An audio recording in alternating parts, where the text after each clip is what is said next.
Well, a newly released Senate spending bill would reauthorize funding for the United States Commission on International Religious Freedom, also known as USCIRF. Language from a larger bill would renew the watchdog for 3 years. The bipartisan compromise to reauthorize USCIRF comes after months of debate on the issue.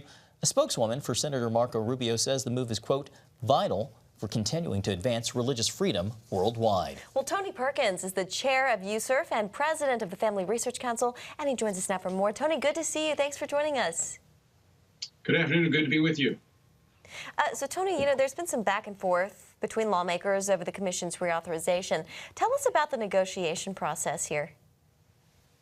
Well, it was pretty intense, as the original language really would have restricted the work of the commission.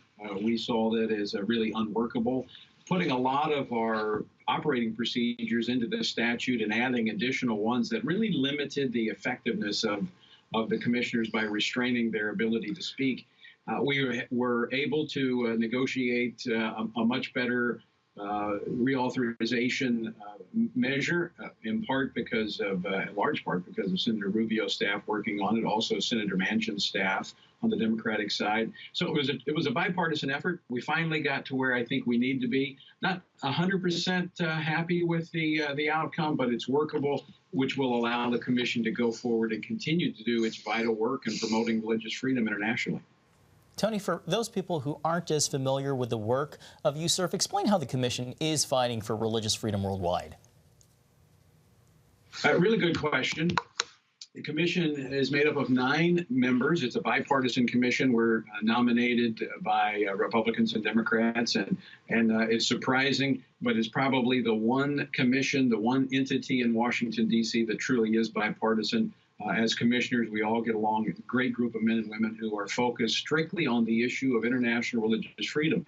We've been around for a little over 20 years. What we do, we look at and monitor countries in terms of the standards of religious freedom and those that are denying religious freedom, which is a fundamental human right. And we don't use an American definition. We use the 1948 Universal Declaration of Human Rights and its definition of religious freedom in Article 18.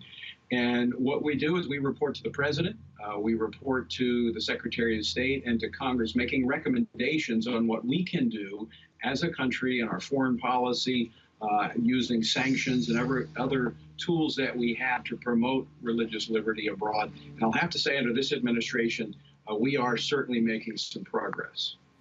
So Senator Rubio's office called the commission vital. Tony, in your own words, why is it vital to have a federal commission on this international issue? Well, it's the only thing we focus on. We're not distracted by other issues. We were created, as I said, a little over 20 years ago. Former Virginia Congressman Frank Wolf, one of the key architects of this. And this is we have a commission that is solely focused on international religious freedom. That's all we do. It's all we look at. That was actually a part of the contention in this reauthorization. Some wanted to expand our mandate to look at other human rights issues, and that would have diluted our focus and I think hampered our effectiveness. And so we're focused just on this one issue, unlike the State Department that has other issues that they have to consider in their foreign policy. We make recommendations solely upon the issue of religious freedom. Final question, and we've just got a little under a minute left. Mark Silk in Religious News Service said, let the U.S. Commission on International Religious Freedom expire. He talks about the group being a micro-agency independent of the State Department. What is he missing? Well, he's missing the work that we've done for 20 years. A number of people like Andrew Brunson and others that have been released. And right now we're at this moment in time where we've got alignment with the president, vice president, secretary of state, ambassador at large for religious freedom, the Commission on International Religious Freedom, advocates on both sides of the aisle in Congress. We can get more done going forward in the next few years on religious freedom than I believe at any time in the history of the agency. Tony Perkins with USCIRF and the Family Research Council, thank you very much. Merry Christmas. Thank you, and Merry Christmas to you as well.